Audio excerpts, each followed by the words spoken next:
A Wrestling Christmas Miracle is a new movie that came out just a little while ago from Green Apple Entertainment. They have quite a few Christmas movies available to watch for free via Amazon Prime with IMDb free ads. So this thing didn't have any ads. I was watching it and it said ads, but it was on Prime. So here we go. A Wrestling Christmas Miracle is about 11-year-old phenomenon, big time wrestler at 11 years old with an undefeated record named Case Gabriel, who gives up the sport to write and direct a movie that he believes will bring his best friend Charlie a laugh on Christmas Day and have him awake from the coma that he's in. While that's happening, Case's dad, Ajax Gabriel, an Olympian wrestler with a mysterious side career, supports his son's wish, cautioning that the friend may never come out of his slumber. A week before Christmas, the movie is produced. Ajax departs to Africa, where he headlines the Christmas Cope, who freaking cares, a wrestling tournament in the Congo. And these two dastardly bad guys who starred in the movie steal the movie and are trying to get rich off of it. This is garbage. This is a garbage movie. It's bad. The whole thing is terrible. This is actually a movie that is that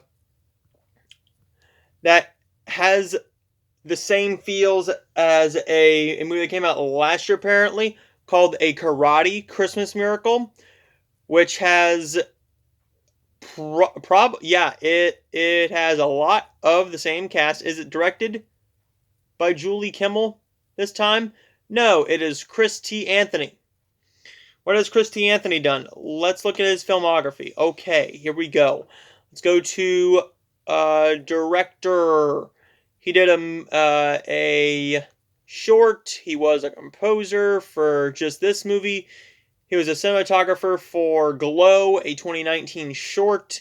So this is his first directing job, and he will never get another directing job in this business because this was a awfully directed movie with god-awful acting. And I don't know why these people keep making movies. I don't know why people keep picking them up. I don't know how these movies are getting made. I mean, this family cannot act. Nobody in this movie can act besides Gilbert Gottfried, who's in it for 45 seconds tops. They probably paid him the maximum that he was willing to take.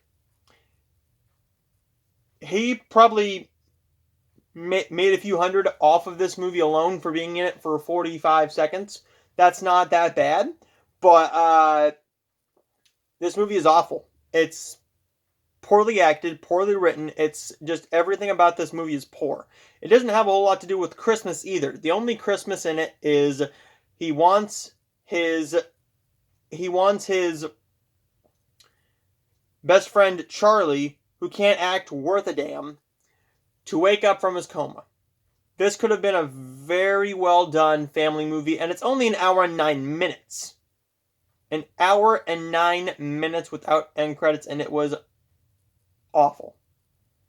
One of the worst movies I have seen this year. It gets a 1 star on my Letterboxd, and it's probably not the worst movie I have seen this year. I definitely hated The Kissing Booth 2 more. I hated Artemis Fowl more. This movie is not the worst of the year, but it's definitely up there with the worst of the year. This will definitely be within my top 10 or top 5 of the year. I'm going to give A Wrestling Christmas Miracle an F. I can definitely excuse very low budget movies. Look at what I review. I review Wild Eye movies. I review Wild Eye Releasing. Low budget horror movies, and this movie doesn't know what it wants to be. It wants to be a comedy, it wants to be a family movie, it wants to be a drama. At one point, it starts to look like it's going to turn into a horror movie because a woman walks in a room and just red stuff splatters on her, and you're like, what is this? Did I start watching something interesting? No, it's just them smashing pies and watermelons for the movie. Good luck with that. This movie is not going to make a whole lot of money. Not a lot of people are going to know about this movie. If anybody watches this review, I will be lucky.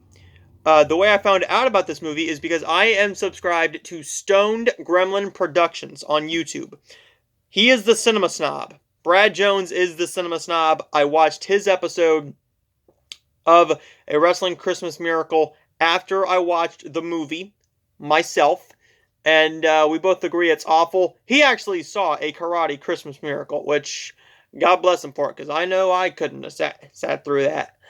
But this one, I didn't even know there was a first one until I watched The Cinema Snob. This movie, and which by the way, if you do not watch Stone Gremlin Productions, they do a show called Midnight Screenings. They have 10,000 times as many subscribers as I do, and well deserved subscribers. I am one.